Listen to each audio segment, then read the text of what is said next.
L'être humain, de par la complexité de ce qui le constitue, porte au creux de son abdomen un fil barbelé qui, au jour de sa naissance, ne mesure que quelques centimètres, 2 ou 3 tout au plus. Fil barbelé qui, au gré de son existence et à travers les aléas de sa vie d'individu qui grandit, demeurera en lui, s'insérant quelque part entre sa chair et ses viscères, logeant très exactement au point de chute de ce qui le fait tenir debout, à l'endroit symbolique qui produit la sève qui assure sa survie et à celui physique dans lequel loge la majorité de ses organes vitaux. Fil barbelé qui, d'abord situé tout en bas de l'abdomen de l'individu, pourra, de la même manière que la graine que l'on sème au soleil et que l'on prend soin d'arroser régulièrement, se mettre à pousser à l'intérieur de lui, arrivant même parfois à se frayer un chemin jusqu'à sa gorge. Une étude récente du phénomène confirme qu'une fois ce stade atteint, le fil barbelé se mettra à s'entortiller dans la bouche de l'individu et, en un temps record, lui brochera les lèvres et le visage. Les barbelés intra-épigastres, comme les nomment les chercheurs, auraient coupé, abrégé et coûté l'usage de la parole à plus de 460 personnes sur le territoire nord-américain dans les dernières années. Bullshit, c'est de la grosse bullshit, c'est de la grosse bullshit sensationnaliste.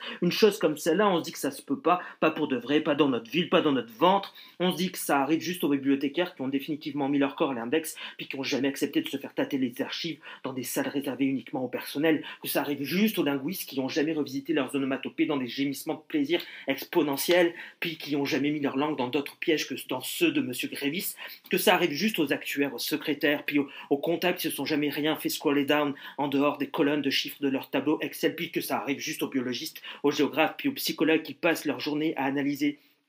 des données brutes, des faits concrets, puis des phénomènes étranges, toujours extérieurs à ce qui se passe en dedans d'elle, en dedans d'eux. Puis on se dit surtout que ça arrive juste aux hosties niaiseuses, qui ont jamais rien vu venir pendant 9 mois, puis que, oh, que c'est, ils ont donc bien mal au ventre aujourd'hui. C'est peut-être à cause d'un incident de fruits de mer, moyennement frais, mais goulûment ingéré dans un bistrot chic sur l'heure du dîner, ou donc c'est la conséquence de s'être assis trop longtemps tout croche, puis de s'être malencontreusement déplacé des chakras, mais que shit, oh que shit, c'est pas de la shit qui leur sort du bas du corps, c'est pas une diarrhée qui fight super fort pour sortir, mais un bébé, un fucking bébé, un enfant surprise très certainement